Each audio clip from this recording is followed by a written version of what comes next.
শুভ সকাল সবাইকে। জয় গুরু। সকাল সকাল বোর চলে গেল কাজে। ট্রেন ছিল তার জন্য 6টা নাগাদ ট্রেন ছিল, চলে গেল। আমি ঘর ঝাড়ু দিয়ে বিছানা গুছাতে চলে আসলাম। বিছানাটা গুছিয়ে নেব। তারপরে একটু জল খেয়ে নেব। গরম জল একটু করেছিলাম, বরের জন্য করেছিলাম, আমিও খেয়ে নিলাম। এখন বাবা মার সাথে বসে চাটাও খেয়ে নিচ্ছি। চা খেতে খেতেই আবার টিউশনও চলে আসবে। এই তো বলো, দেখো টিউশনও চলে আসলো, টিউশন করে নিলাম। বাবা এদিকে পুরি ভাজছিল আর মা আলু ভাজা করার জন্য আলু কাটছিল। আমিও কাপড় সব ধুয়ে নিলাম মেশিনে। এবার সব ছাদে গিয়ে মেলে দেব। ছাদে চলে আসলাম, এক এক করে সব কাপড় ছাদে মেলে দিলাম।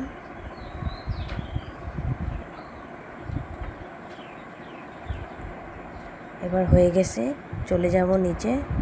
নিচে গিয়ে স্নান করে আসলাম। এখন সোজা চলে যাব ঠাকুর ঘরে।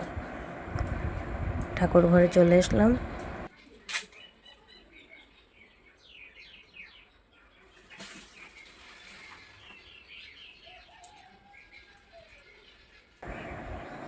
যদি কিছু জানতে হয় কমেন্ট করো।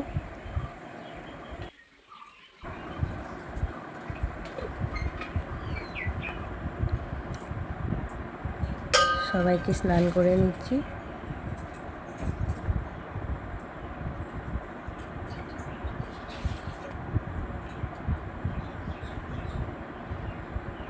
এই তো আমাদের শিব ঠাকুরকেও সাজিয়ে দিলাম।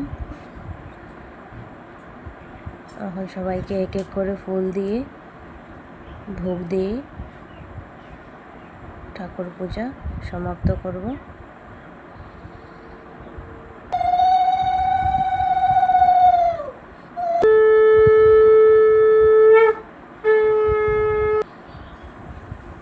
ঠাকুরকে নিবেদন করে দিলাম।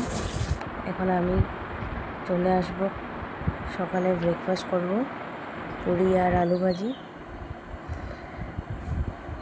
খেয়ে অল্প রেস্ট করেই চলে আসলাম রান্নার ঘরে। রান্না করে নেব।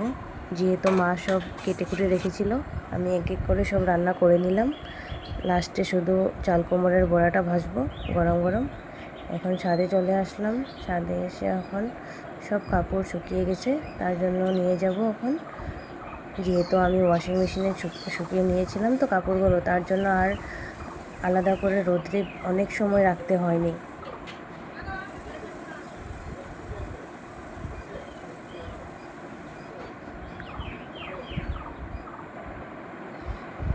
কাপড় সব ভাঁজ করে নিলাম। দেখো, এই আমাদের দুপুরের থালি। ভাত খেয়ে দুপুরবেলা শুয়ে পড়ছিলাম। এখন একটু ছাদ বাগানে আসলাম। দেখো আমাদের ছাদ বাগান। কিছু জানতে হলে কমেন্ট করো। আজকের জন্য আসলাম।